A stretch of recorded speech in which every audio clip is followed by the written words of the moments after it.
제5장. 무리가 몰려와서 하나님의 말씀을 들을새 예수는 게네사렛 호숫가에 서서 호숫가에 배 두 척이 있는 것을 보시니 어부들은 배에서 나와서 그물을 씻는지라. 예수께서 한 배에 오르시니 그 배는 시몬의 배라. 육지에서 조금 떼기를 청하시고 앉으사 배에서 무리를 가르치시더니 말씀을 마치시고 시몬에게 이르시되, 깊은 데로 가서 그물을 내려 고기를 잡으라. 선생님, 우리들이 밤이 새도록 수고하였으되 잡은 것이 없지만은 말씀에 의지하여 내가 그물을 내리리이다. 그렇게 하니 고기를 잡은 것이 심히 많아 그물이 찢어지는지라. 이에 다른 배에 있는 동무들에게 손짓하여 와서 도와달라 하니 그들이 와서 두 배의 채움에 잠기게 되었더라. 시몬 베드로가 이를 보고 예수의 무릎 아래에 엎드려 이르되, 주여, 나를 떠나소서. 나는 죄인이로소이다. 이는 자기 및 자기와 함께 있는 모든 사람이 고기 잡힌 것으로 말미암아 놀라고 세베대의 아들로서 시몬의 동업자인 야고보와 요한도 놀랐습니다. 예수께서 시몬에게 이르시되, 무서워하지 말라. 이제 후로는 내가 사람을 취하리라. 그들이 배들을 육지에 대고 모든 것을 버려두고 예수를 따르니라. 본문에 보면 베드로가 예수님을 만난 사건이 기록되어 있습니다. 본문 1절을 보면 예수님이 게네사렛 호숫가에 계셨는데 무리가 몰려와서 말씀을 듣고 있었습니다. 게네사렛 호수는 갈릴리 호수의 다른 이름인데 워낙 크고 파도까지 쳐서 흔히 갈릴리 바다라고 부릅니다. 그때는 날이 밝은 아침이었습니다. 간밤에 갈릴리 바다에서 고기잡이를 하던 사람들이 있었습니다. 시몬 베드로를 비롯해서 몇 명의 어부들이었습니다. 밤새 그물질을 했음에도 불구하고 물고기를 한 마리도 잡지 못했으니 얼마나 상심이 되고 자괴감이 들었겠습니까? 본문 2절을 보면서 그 모습을 상상해 보십시오. 2절, 호숫가에 배 두 척이 있는 것을 보시니 어부들은 배에서 나와서 그물을 씻는지라.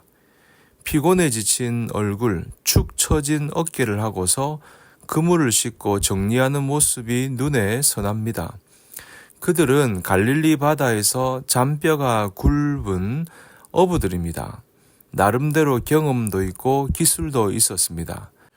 그리고 밤을 꼬박 새울 정도로 엄청난 노력도 했습니다. 그런데도 허사였습니다. 여러분 한번 생각해 보십시오.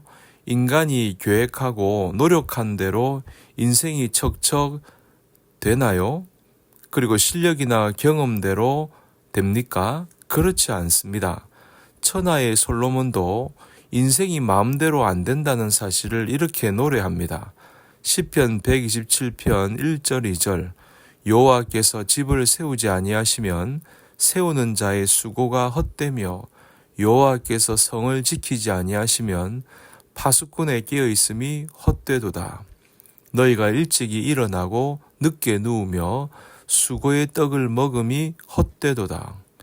아무리 수고하고 애써도 안 될 때가 많다는 겁니다. 그래서 인간에게 하나님의 은혜가 필요합니다. 하나님이 없는 인생은 실패하기 마련입니다. 본문 2절을 보면 그때의 상황을 짐작해 볼 수 있죠. 2절, 호숫가에 배 두 척이 있는 것을 보시니 어부들은 배에서 나와서 그물을 씻는지라. 베드로와 동료들이 그물을 싣고 집으로 가려고 하는데 예수님이 배 두 척을 보셨습니다.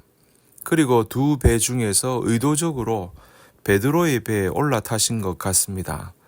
그 전에 이미 예수님과 베드로는 아는 사이였습니다. 몇 번을 만났는지 만난 지 얼마나 오래됐는지 잘 모릅니다. 하지만 분명히 만난 적이 있고 예수님에게 은혜도 입은 적이 있습니다.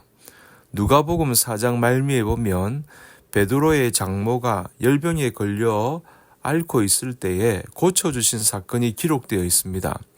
그런 관계가 있는 가운데 베드로의 배에 올라탔다면 분명히 의도적임을 알 수 있습니다.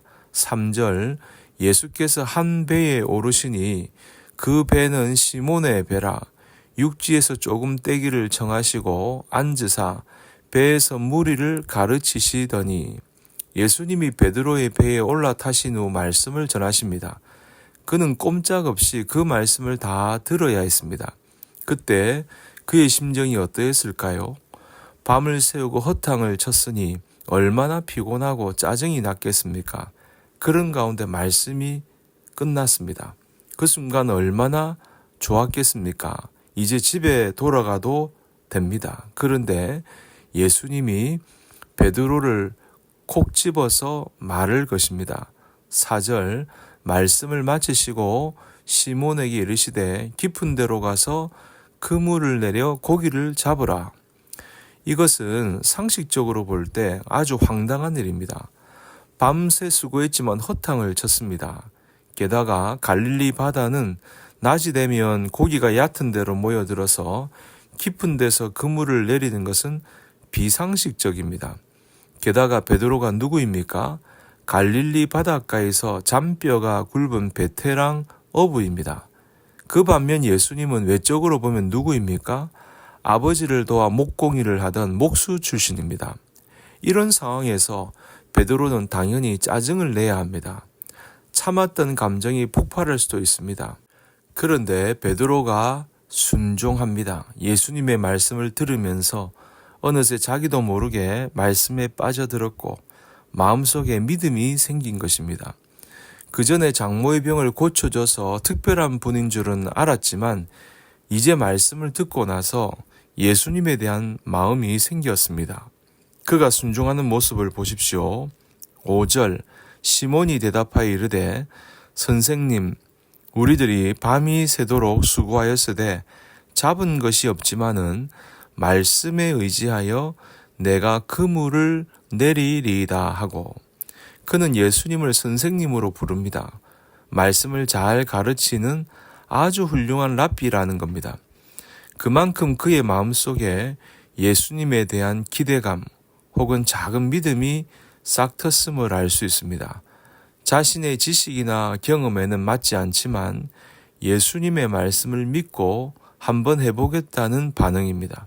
그러자 어떤 일이 일어납니까? 엄청난 일이 벌어집니다. 6절, 7절을 보니 그물이 찢어질 정도로 많이 잡은 것입니다. 자기 배로는 안 되고 2배에 가득 실을 정도였습니다. 베드로와 친구들이 베테랑 어부들이니까 더욱더 놀랐을 것입니다. 도저히 일어날 수 없는 일이 벌어진 겁니다. 그들의 상식과 경험과 기술 그리고 노력을 넘어서는 일이었습니다. 여러분 이게 어떻게 가능했을까요? 예수님은 하나님의 아들, 전능하신 분 아닙니까? 베드로의 전공은 어업이고 예수님의 전공은 목공이라고 판단할 게 아닙니다. 예수님의 전공은 전부입니다. 올 전공이죠. 어업뿐만 아니라 그 밖의 모든 것도 다 예수님의 전공입니다. 그분은 삼위일체 하나님 가운데 아들 하나님이십니다. 창조주 하나님이십니다. 모든 면에서 인간의 경험이나 지식을 넘어서는 분이십니다. 그렇다면 과연 인생 승리의 방법이 무엇이겠습니까? 예수님을 만남으로 하나님의 능력을 체험하는 것입니다. 구체적으로는 그 말씀을 그대로 믿고 그대로 순종하고 그대로 실천하는 것입니다. 그러면 놀라운 능력이 나타납니다. 승리의 기쁨을 체험합니다. 성경의 많은 이적들 가운데 나타나는 공식이 있습니다. 믿음 플러스 순종은 기적이다. 예를 들어 요한복음에 기록된 예수님의 7대 이적을 살펴보십시오. 이 공식을 확인할 수 있습니다. 베드로는 그날 아침 어부 가운데 놀라운 능력을 체험한 것입니다. 얼마나 기뻤을지 상상해 볼 수 있죠. 부디 저와 여러분도 하나님의 말씀을 믿고 순종함으로 이와 같은 승리의 기쁨을 맛보며 살아가시기를 주님의 이름으로 간절히 축원합니다.